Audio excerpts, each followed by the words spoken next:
her stature or her position to influence public opinion or decision making to produce results beneficial to the country whose services they benefit from. Inilabas ni Oliveros ang larawang ito. Paraig, skulatin, paraig ba? Economic Advisor Michael Yang kasama si Shi Zhejiang, ang Chinese na inaming Tingnan ko Chinese na, tingnan ko spy na. siya sa dokumentaryo ng Al Jazeera.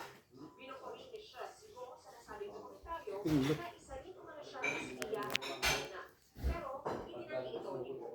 This photo was given to us by one of our key informants, and it further deepens what we already know. Michael Yang is a key actor in Chinese intelligence operations here.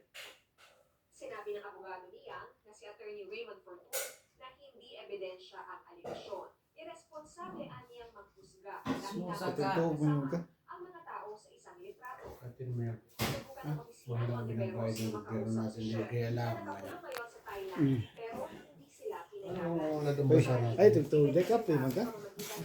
Kapalubog. Si Wang Wei, ang Chinese Ay, tugtog. Baliw. Tanaw ulit sa kamera. Matugtog. Masagasan noon na. What did you mean when you said there are many spies and they're not all Chinese? Yun po. They are not only targeting Chinese, but they are also targeting some Filipinos. Tay, ako ipabukang mata ba? Di ginubukaw. Piyong-piyong gisoy ko. Tanaw sa kamera ba? Kaya ibang. Di gisoy sa kamera. Uy, tanaw sa kamera ba? Tanaw sa kamera ba? Ibukahay ang mata. Yes, Lot. that is correct. Lot, bukahay ang mata. Tanaw sa kamera ba? Oh?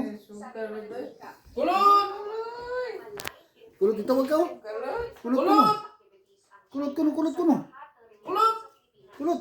Hindi ito idinetalye ni Kulot kuno kitawag. General Asilio, pero Sus, papiyong-piyong mo dahil ka dayon, no? session of closed-door meeting. Sa intelligence at security community, isang uri ito bilang Papiyong-piyong mo dahil siya dayon na. sa isang bansa. Kadalasan, gamit ang cyberspace para guluhin, lidukin, influensyahan, Pero eh, at papiyong-piyong dahil ng kulot to. siya Na nakapatong sa paa. halalan at maging ang ekonomiya. Target din umano ng tinatawag na Advanced Persistent Threat o APT groups ng China ang Pilipinas. An APT is a cybersecurity nomenclature that is, among practitioners, a polite way of describing state-backed or Mura mo state-affiliated, kayo kapoy. advanced and highly sophisticated hacking groups. Mura mo kayo kapoy na. Piniligan din ng Nika ang posibilidad na Kaway, kalat! Mura kayo kapoy mo ka. Pag mura mo kayo kapoy. Kung sa magigda, Lagi. kagaling ko pala. Mura kayo kapoy lot ba?